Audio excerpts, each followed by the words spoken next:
So Israel has dramatically escalated its military strikes on Gaza despite growing calls for an immediate ceasefire and an unconditional end to its blockade. At least 66 Palestinians have been killed since early on Saturday. In the north, an entire residential block has been flattened in an Israeli air raid. In the south, 3 members of the same family were killed in a strike on their home. And hospitals are struggling with more critical injuries and cases of malnourishment after more than 2 months of blockade. Well, Israel has confirmed it's in the early stages of a new military assault on Gaza. Thousands more troops are expected to be deployed as part of this operation. The army has said it plans to forcibly displace Palestinians once again to the south. Israel plans to consolidate the seizure of territory. The army says it will, quote, seize and control what it calls strategic areas of Gaza. Let's cross to Hind, who's live for us in Deir al-Balah in central Gaza. So, Hind, another day, another uptick in violence and more killings by Israel. And one of the most deadliest days in Deir al-Balah, in the central parts of the Gaza Strip, where at least 18 Palestinians have been killed in the past hour and a half. The Israeli forces targeted Abu Libda family, where at least 9 Palestinians have been killed. Among them is 3-year-old Muhammad, 1-week-old Qusay, and Siwar, 4-year-old, where these Palestinian children were injured and then they were severely injured and then they died after the wounds they sustained. And also there has been another attack on one of the warehouses that had a little bit of food left, where at least 6 Palestinians were killed. Among them is at least 1 woman. And also there has been another attack on a group of Palestinians in the market, in one of the most busy streets in Deir al-Balah, where at least 5 other children were injured, critically injured, and they were transferred to the hospital. As you see behind me, the Al-Aqsa hospital has been chaotic, very heartbreaking moments where families were crying, mothers were crying, and they're also waiting for their injured family members that are inside the hospital right now. The hospital has been very crowded in the past couple hours, where doctors are saying that they need to prioritize cases, and there has been no medical supplies across the Gaza Strip. But it's not only here in Deir al-Balah, also the northern Gaza Strip has been very, very, very dangerous, where Palestinians are on the move, evacuating from their houses in Jabalia's refugee camp. But also in the past couple of hours, at least 3 houses have been targeted by the Israeli forces. Most of these houses have been overwhelmed with Palestinians that were seeking refuge in those houses, and civil defense teams are saying that they are trying to search for the bodies trapped under the rubble. According to doctors, they say that the death toll for today is expected to rise, where most of a big number of Palestinians are still trapped under the rubble, and paramedics and civil defense teams are still working. But also not forget the fact that there has been a very strict blockade on the Gaza Strip, banning medical supplies and medication. This is why the chance of those Palestinians injured to live is very, very little. Doctors are saying that most of those injured are dying because there's no medication and they can't help them in any way. Yeah, another grim day in Gaza. Hind, thanks for that update. Hind there in Deir al-Balah in central Gaza. Let's cross now to Hamdah Salhut, who joins us from the Jordanian capital of Amman. And, of course, she's there because the Israeli government has banned Al Jazeera from reporting inside Israel and the occupied West Bank. So, Hamdah, this definitive uptick in violence, what does Israel say the goal of this operation is?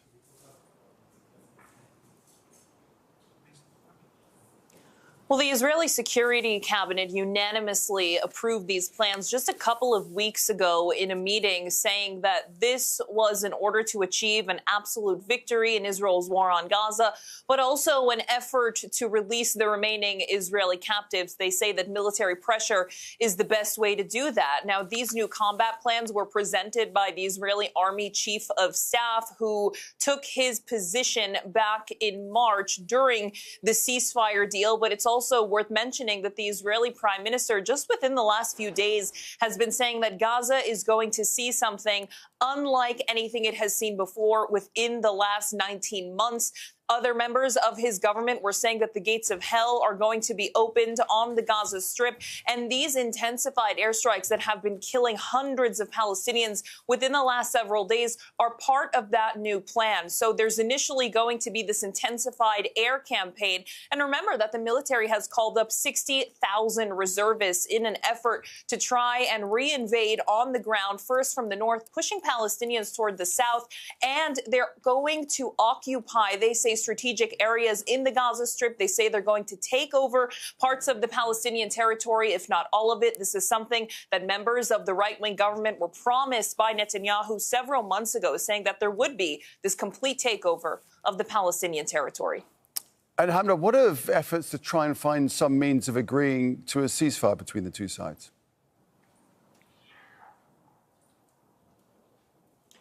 Well, there are negotiations currently happening in the Qatari capital, Doha, but according to some of these leaks, mediators are incredibly frustrated because the Israelis are not really interested in a deal. Remember that they went into these negotiations with a mandate that was quite limited. Netanyahu said that he would agree to a temporary pause in the fighting, upwards of 40 days, in order to release as many Israeli hostages as possible without committing to an end of the war. Now, Hamas says that they're also in Doha trying to negotiate without any sort of preconditions.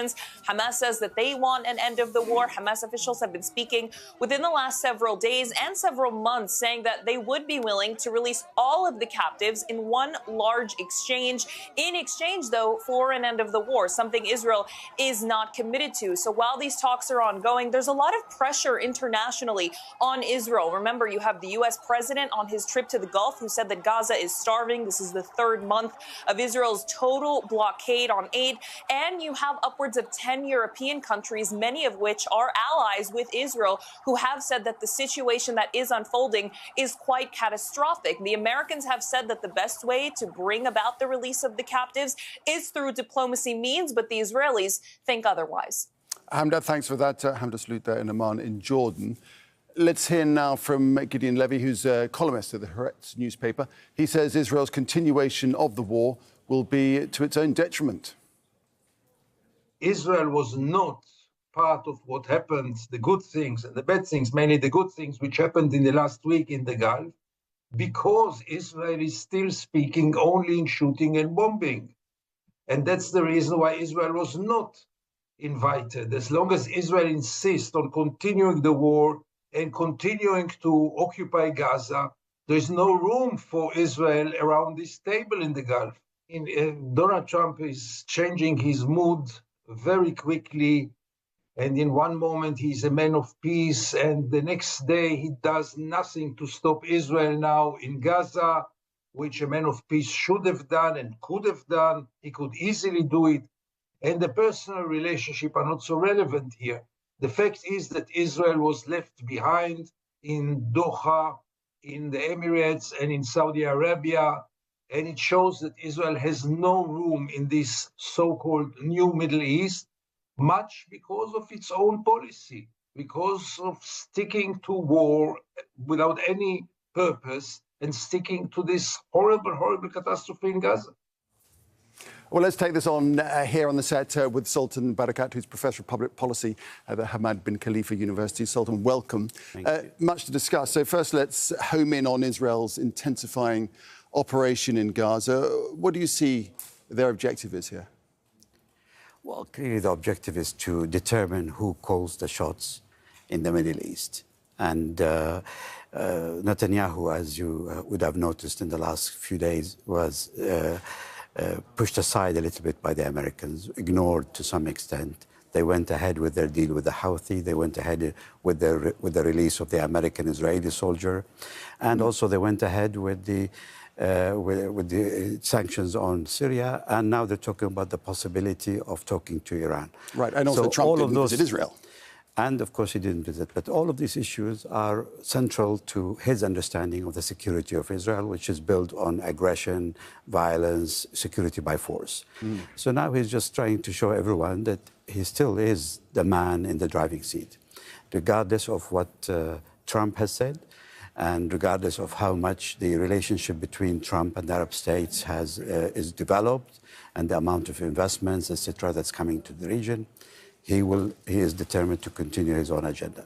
So that's one factor. The second is because he simply feels he can. I mean, he's got the power, he's got the equipment, and no one there to deter him or to stop him. I mean, he's been at this for almost 2 years now. Right. When Donald Trump was in the region, he only left yesterday, he did say something had to be done about the situation in Gaza and intimated that he was on it. But will he bring any pressure to bear on Netanyahu, given the growing condemnation that there is about Well, he's on it in the sense that he's asked and got Netanyahu to send his negotiation team to Doha. But are they serious negotiators? They're not. I mean, is it serious that... I mean, I don't understand how these talks can even be justified, given not just what Netanyahu is doing, but also the rhetoric that he and his government are spreading about their future plans for Gaza. It's very difficult to see how the Palestinians accept to come to this sort of talks under the current circumstances. So he's made them come to the talks, but unlikely anything will come out of it. Right. The Spanish Prime Minister, he attended the Arab League summit that we were covering earlier, and we'll do a bit later in this programme. And he spoke out against Israeli action in Gaza and said that Palestine is bleeding before our eyes. It is impossible to turn a blind eye to what is happening. But a blind eye is precisely what has been turned to the situation in Gaza by Western leaders, isn't it? But are we beginning to see that change now? It is changing. It's definitely still turned, a blind eye is turned by the United States, and particularly, I think, sort of the deep state within the United States. But in Europe, there has been some change. The most recent and probably the most influential is the position of Macron. Macron in France has become much more vocal. And in fact, he was accused by Netanyahu of supporting Hamas simply because he acknowledged the massacres that are taking place on the ground, despite the fact that France is a very strong ally of Israel. And he was one of those who ran to the support of Israel when Iran targeted the Israeli state this time last year, in April last year. So things are changing, but very, very slow. And the real question is, how many Palestinians should it take before they really wake up to what's happening? I mean, the exchange ratio is incredible now. I don't know, 1,400 if you say Israelis were killed in this war. We're approaching 100,000 Palestinians, including those that are missing. So it's become unreal, and it's going to be a real shame for not just Israel, but the Europeans and anyone who tries to justify the position Netanyahu is taking at the moment. Yes, you'd think sooner or later they will reflect on this, as more should have been done. But that's all we've got time for the time being, Sultan. Appreciate that. Thank you very much. Thank you very much.